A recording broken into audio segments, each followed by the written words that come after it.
Welcome to Tea Time with Talent Acquisition, the podcast aimed at fostering knowledge and sharing stories within the vibrant talent acquisition community.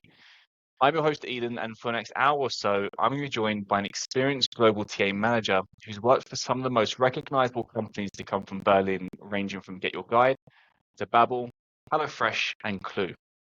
Leaning into all that she has learned across these fast-paced environments, this individual now uses her skills as a head of people and talent for a Berlin-based pre-seed and seed VC, helping to shape the future of multiple companies simultaneously. And this wider knowledge of working with founders and senior members is actually where today's topic is stemmed from. We're going to focus on how we as talent professionals can stand up and drive impact into any hiring process in the right way. We're going to explore methods that have been tried and tested and giving you options should you feel that some of your hiring managers are maybe just not listening to you. So when you're ready, grab your favorite tea or coffee if you prefer, and join me in welcoming today's guest, the head of people and talent at Cavalry Ventures, Adriana Hurduc. So thank you so much for joining. Thank you very much for the introduction, and thank you for having me. Looking forward to our conversation. The pleasure is genuinely all mine, and this is one that I've been this is one I've been very excited because I think at some point, doesn't matter how experienced you are, we all as talent professionals at some point have had enough, and we have to sit back and go, can't take this anymore, and you need to, as you say, stand up. But that's why I'm kind of really excited to see how you've been doing this yourself and how you've managed to do it in the right way. And hopefully we can pass some of that knowledge into the listeners. Before we get there, if it's cool for you, I just want to peel it back a layer because you've worked with a variety of different talent teams. You've seen how they function. So I'm curious to understand from your perspective, what makes a high-performing talent team? Okay. I think a high-performing. Haven't I? Yeah. I didn't expect that. No, that's actually. I think a high-performing talent team, obviously, will should actually come from different points of view, right? Like building performance is it's coming from multiple points. It's very good communication in the team with your stakeholders. Understanding the needs of the business.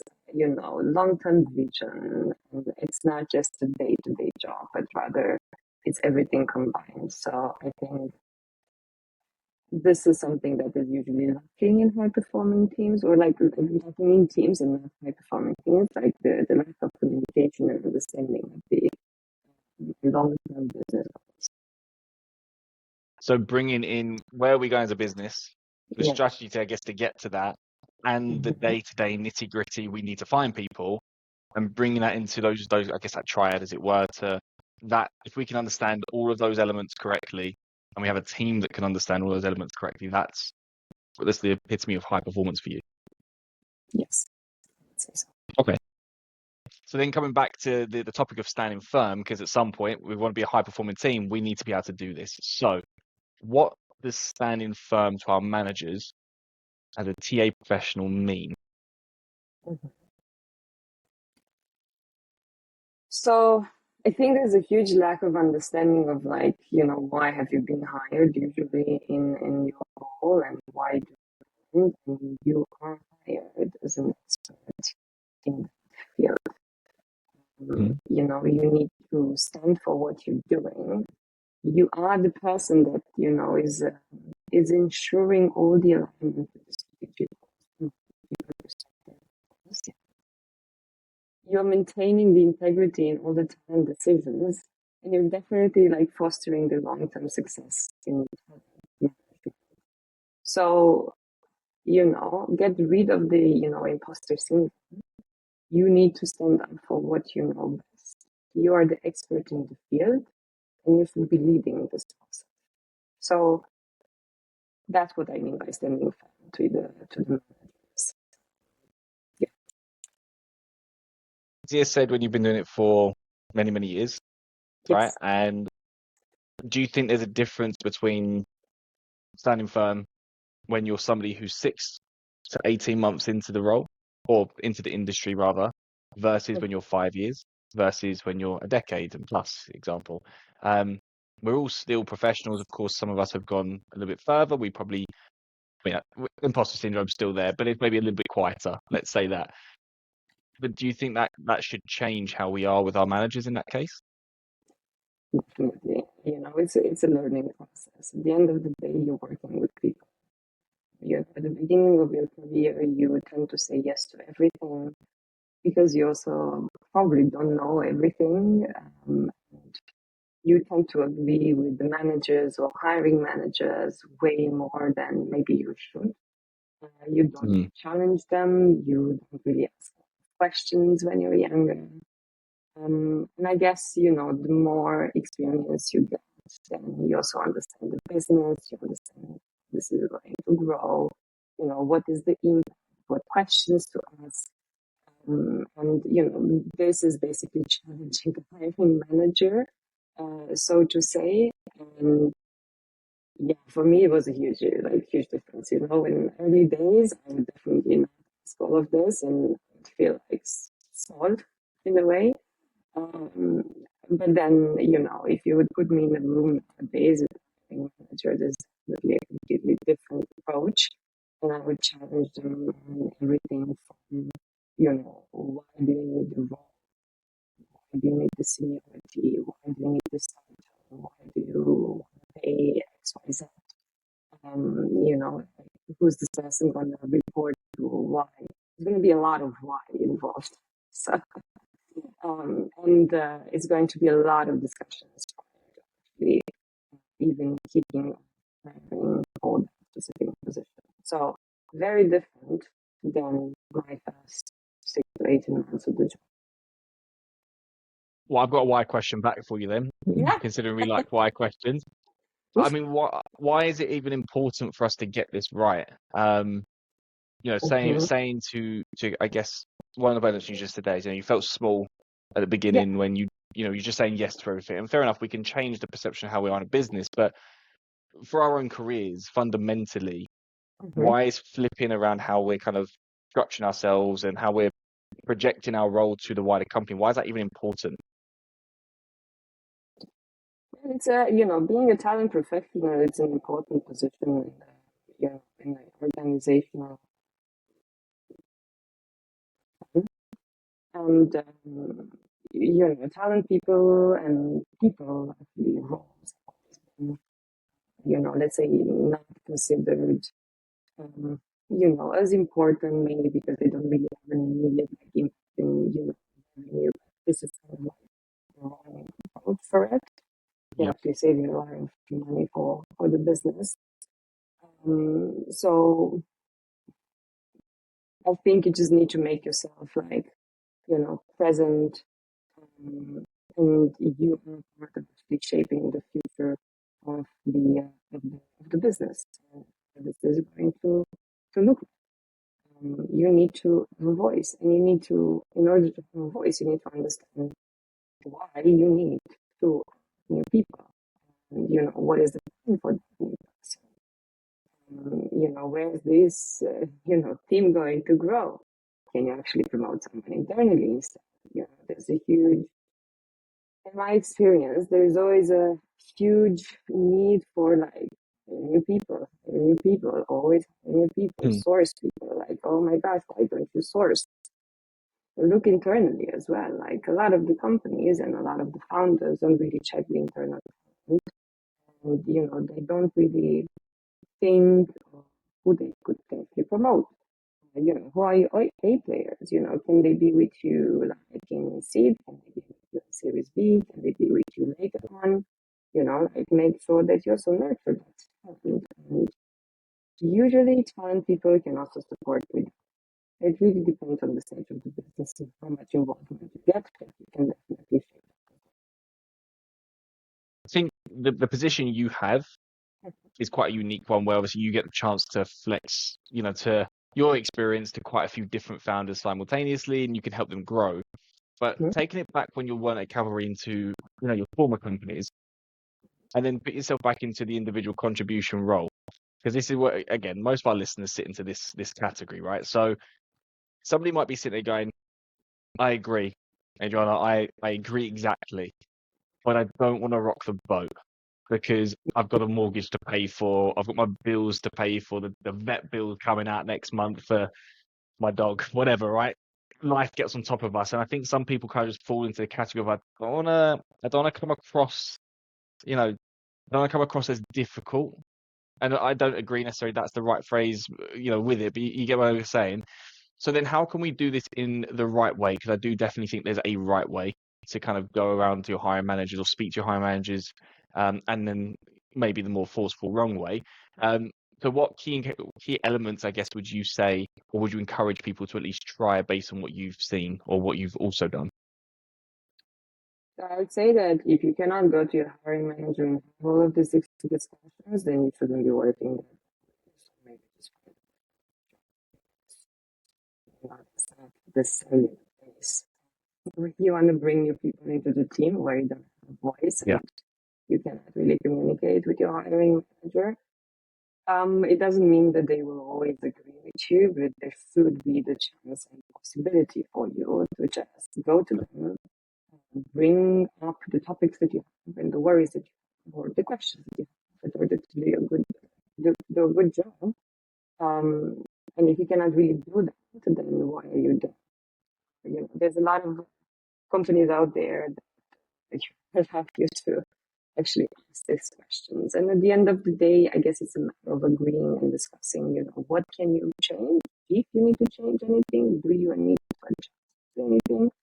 But, what I have done in my learning in this past year has been, we work with people, and you need to, at the end of the day, adjust based on also who you're going to talk to. Meaning, I would say, let's say that, it's a hiring manager that we are discussing. I would say you need to try and sit down with them and understand also, the background, professional experiences, both positives and negatives, because there's a lot of understand also the type of talent that they need and what are they considering to be good talent and also do they have a good understanding of, is that talent really suitable for the current business, current team, or like the near future, because I also refer to like pre-seed, seed, early stage companies like Series A because this, this needs also change quite a lot with the I guess the stage of the business. I mean, if we talk about corporate, then it's a different story. I refer to early stage companies. Do you have enough runway for the type of talent that you're looking for? Like, do you have the budget for that? Do you understand the cut in the budget that is going to, if you bring certain talent on board? So I would say that this is one of the first things that you need to go. And I think once you're going to approach people, no matter who they are, how good, how senior, how difficult to work with they are, I think they will open up to you and you can have a very good collaboration because so far every single hiring manager I've worked with that I have shown interest towards, try to understand them and their team and their needs has been an extraordinary. I don't understand that. You cannot do your job. You cannot hire the right people for them, for their needs. And then this is just going to be careless and be disappointed. And, the entire trust towards the function of talent acquisition and towards you as a professional is going to drop significantly. So correct if I'm wrong. So before you start working someone's role, say I'm the hiring manager, Yes. you're going to take some time to get to know me personally, my background, my interests, not my team, not what I'm looking for from my team, but you want to get to know me personally. Get to know you, but also your team, not just yourself, because you're Okay. not hiring just for yourself. This is rather, I need to understand the mindset of the person that I'm going to work with. Generally you're doing this once because then, if you're in an early stage company, the team is very small. So you don't have to do this in every single job that you're going to, put out there. And sometimes you don't really have to do this. For example, I never did this, when I opened a new role, but rather I tried to do all of this when I joined the new company. Just trying to get Got you. all of the potential hiring managers before we have to work together. If it was someone new, then of course, like I would, have a conversation with them when it's hiring, for something, a new search. But other than that, I usually try to have these conversations at the beginning when I join a business. I try to get to know everybody, their interests, and it's very important to understand who they are, because at the end of the day, also the team is very important. The type of people that they have in the team, the professional background, the companies they work with, and so on and so forth. Because at the end of the day, in most of the cases, the hiring manager is the one making the decision. It's not the team. The team, yes, they give an opinion, but the decision always lies with the hiring manager. Every Most cases, yeah. So you're setting that narrative from the beginning. yes. You're joining that company. You're spreading out to say who is a potential manager that I'm going to interact with in my niche. Let me get to know you, get to know your department. And then when they have a hiring, you've got at least some way of knowing who that person is and what typically. I love that. Absolutely love I think that. this is extremely relevant. And I think that as a talent professional, you cannot really do a good job if you don't know them in early stage companies, because I would say that the stage is early stage. Yeah. I guess also this is why you join early stage companies, right? You really want to have the feel of being able to reach out to your hiring manager, team members. You can have an open conversation with them. So, this is also the reasons why you join an early stage business. At least for me, I want to be able to ask all of these questions without feeling Yeah. You should do this, you should do your job. How can you do your job if you don't ask questions? That's my I think opinion. also in an early stage, the vast majority of times, I mean, I'm working with an early stage at the moment, and the vast majority of times they actually don't even know the answer themselves. So you're probing them with a question that they also haven't thought about because they're thinking of 10,000 other things, and you're thinking, okay, have you thought about this? And it illuminates. But if we take it back to GetYourGuide, where you were before, or Babbel, they're much larger entities. They've gone through the processes of that, so maybe it's a little bit of a different environment that you might find. But that element of spreading out and learning, I do that. Sometimes I get told off from internal recruitment teams because I do it. But when I'm pitching what we do, it's like I'm not doing it to go behind your back. Is that, for example, this is a prime example. I've got a position with a VP of engineering, but his director in form is also looking. So we get the introduction, but I don't know who that team is. I have no idea about the team unless I'm proactive enough saying, such and such has recommended me, tell me about your team. And then 2 weeks later, the role comes up because I know the role's coming up. So I think that is absolutely critical. Absolutely. I mean, and I'm pretty sure you're the first person in 50 episodes that I've had on this as a guest who has been, I mean, I'm sure others have done it, but it hasn't come up in conversation. So if somebody is listening, please do this. So then the next question is, you've set that narrative from the beginning. So you've beaten your punch to your hiring managers. They know what to expect. So making that the challenges to them is a lot easier. So let's say somebody is in a position where they haven't done that from the beginning. How can we then begin to change that narrative if that hiring manager does not feel that that's relevant to them at this time? Is there anything that we can kind of do to, I guess, to move the conversation towards something like that?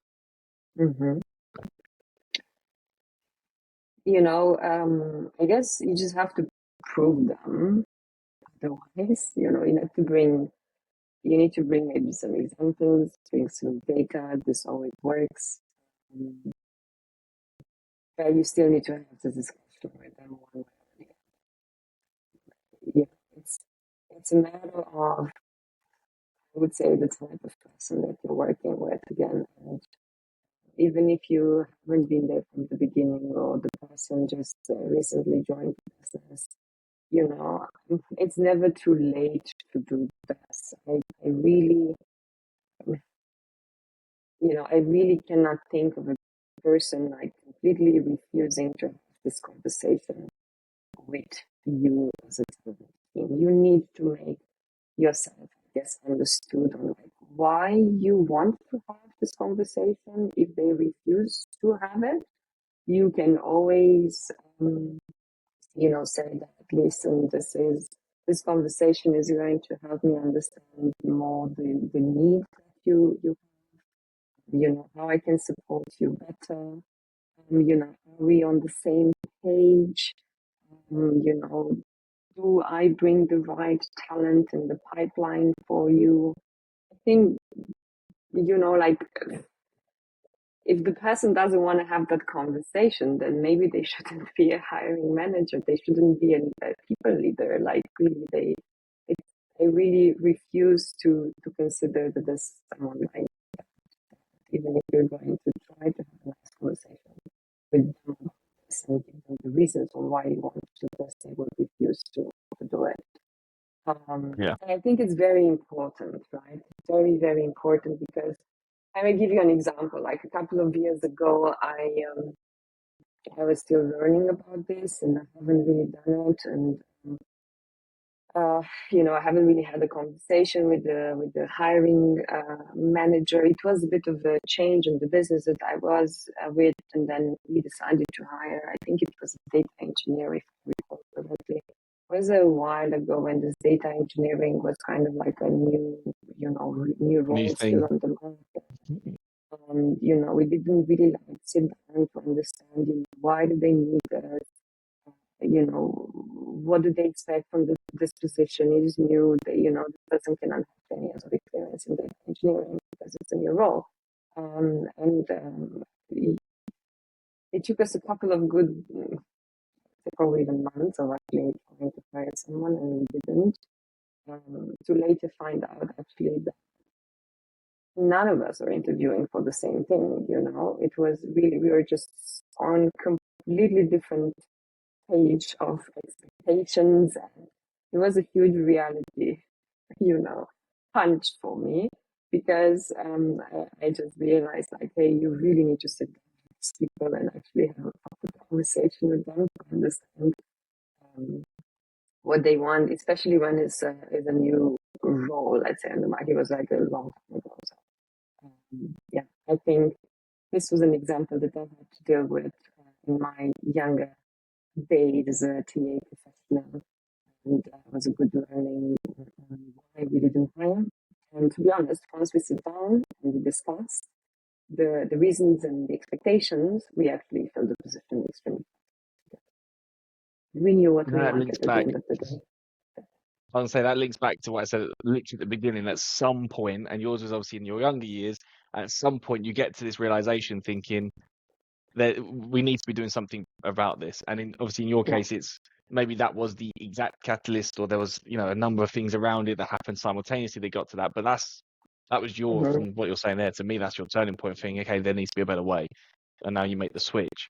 But I think, we have to go through those trials and tribulations to get to that point. And hopefully the more younger people in the careers listen to this and go, actually, it's not a wait for it to happen. It's podcast listening, obviously, with these two going, I'm going to now make that switch. But what I'm hearing on that example is really more about collaboration between the hiring manager, the people team. But obviously in your case as well, you mentioned before when we spoke, there's a huge collaboration between the founding team as well.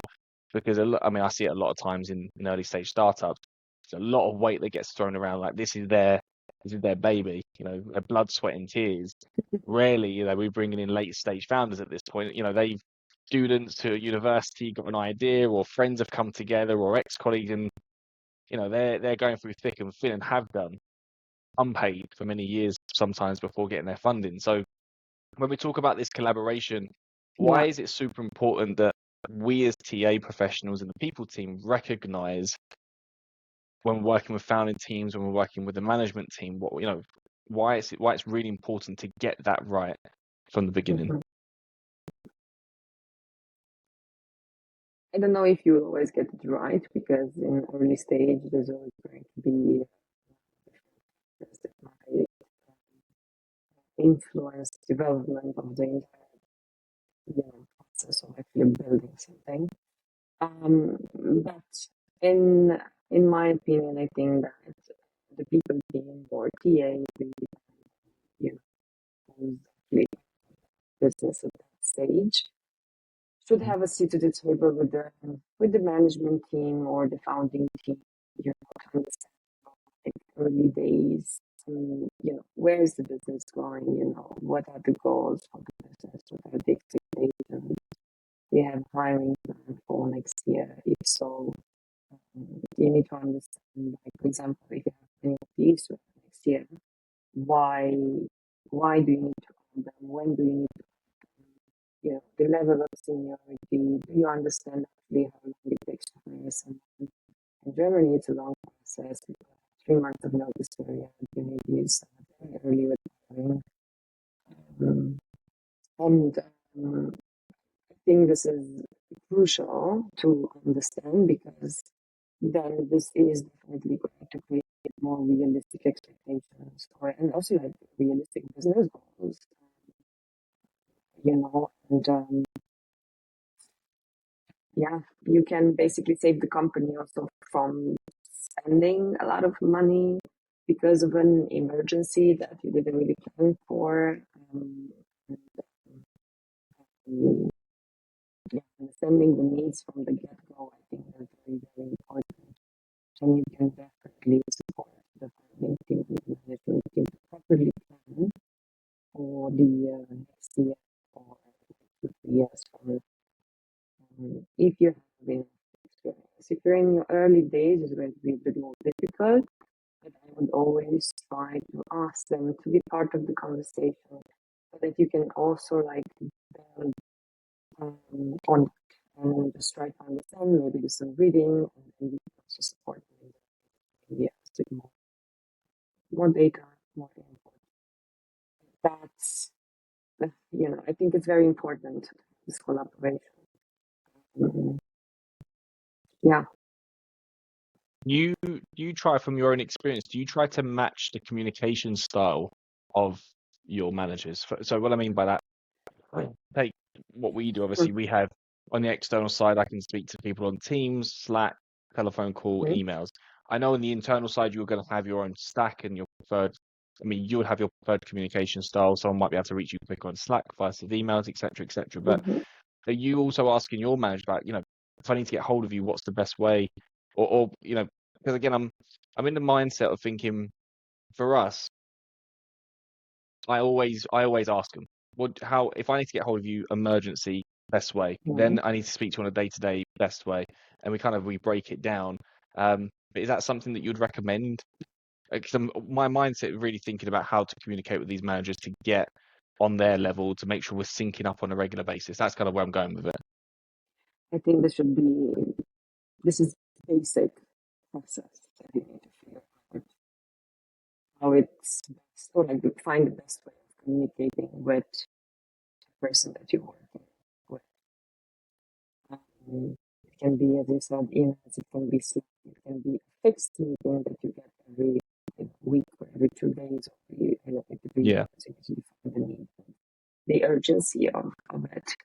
But I think this is basics that should be covered from the beginning of the collaboration. Yeah. So I'm thinking as well, just as you're talking about the whole aspect of standing up, or not standing up, standing firm to hiring managers, most of it is basic, right? And I think it's sometimes we overcomplicate certain aspects, and it's the imposter syndrome comes in, really, and you're thinking, can I ask that? Can I not ask that? And like, for example, the reason I'm asking the question about communication is, do you align to the manager, or do you get them to align to how you like to work? Because I've definitely had where I align to the manager, and then I find myself working in 4 or 5 different methods with the same company, where one person gets a Slack and one person gets a call, and then it gets extremely confusing. And so I don't know that, if you get what I mean from there.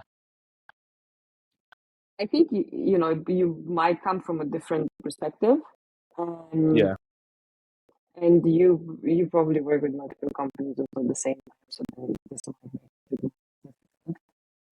I think if you're in an early stage company, even like Series A, Series B, there's not that many managers that you're going to have, right? true. So you can find a way, and if you think like this is unbearable, I don't remember who wants what. Then maybe try to also adjust to your needs and way of working.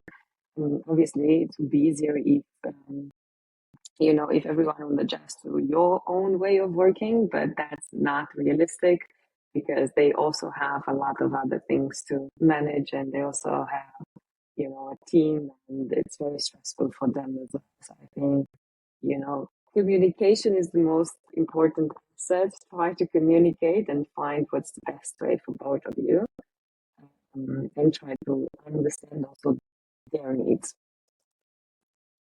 Yeah. It would be amazing if it would be just one way. I guess it would be a dream, easy peasy, but it's not. I mean, working with people, it's never easy. It's always going to be a challenge. Because I'm curious, because on the external side for sure there's different methods, but I'm just always curious how the internal side of things. But it sounds very similar. Different communication styles happening. Find what's best. I've got one final question for you, and then Yes. I'll let you go. So thank you. So let's say somebody listens to this episode, Yes. right, I and hope they so. choose not. I hope so too, and thank you for who are. There has been a lot of information in there. And let's say, for example, they choose to not take on your advice. We're not standing up firm to our hiring managers. We just continue the way we're going down. Yeah. What are the ultimate, potential issues that we're going to face in our one day-to-day job with that hiring manager or hiring managers, and two, Mm-hmm. actually within our careers as well? Because let's say how it is. We all want our companies to succeed, but unless you own the company, you want your career to flourish. So how is it Yeah. going to kind of impact negatively both those 2 points? Mm-hmm. First of all, everyone is free to, work as they wish to work. Not everyone has to have the same expectations or the same career goals. So I think this is very important. Not everybody wants to become a head of or a lead. Some people are very good at doing just the TA job or the sourcing job for 40 years of career. It's totally fine. So not everybody has Mhm. the same goals. Um, But I think, if you want to grow, if you want to be seen, if you want to have good results in your job, then this should definitely not be a must. You should have the communication and the understanding of the people that you're working with, especially in those roles and even sourcing, I would say. If you don't have this, then this is if you don't understand what people want and what you should look for and who should you hire, then this is going to become a very frustrating job for you, um, Yeah. with no results. And if that's the case, then maybe I don't know. You should try to find a different job. Because really, like it's a maybe it's not for you, right? And it's totally fine. You just need to understand. And if you don't have the results, and if you don't try to improve the results and try to build on communication, you work with people. You really, really need to speak. And people that are in talent usually do like to have a lot of conversations, and they're very chatty. So I don't think anyone would be, against trying to implement at least some of the things that we discussed. So, yeah, that's my opinion. Do it, and if you're not doing it and you're on a stagnate in a way in the role that you are in, a very with it, then it's also fine. Not everybody has to be running after titles, goals, and hiring 100 people a year. We haven't got enough companies, I think, for everyone to have a head of anyways. So but I appreciate, Adriana, I appreciate you spending some time and going through it. So should somebody want to pick up the conversation, get to know you a little bit more, brain about something else, where is the best place that they can find you? They can find me on LinkedIn. Very nice. I will put your LinkedIn tag handle, whatever we call it these days, into the footnotes of this. But thank you so much for taking the time. And like I said, I think I was hoping this episode would be what it was, which is very much one of those where there's so many little nuggets of information that people should be trialing and erroring. And if someone listens well enough and hard enough, there's questions that you've basically given us start to finish about what they should be asking hiring managers to take you from, you know, a standardized job order intake, I guess, to something that's a little bit more sophisticated, something that's going to make you stand out a little bit more to your hiring manager and get that, I guess, command that respect from the beginning and kind of make this whole transition a little easier. But thank you so much for taking the time. My pleasure. Thank you for having me.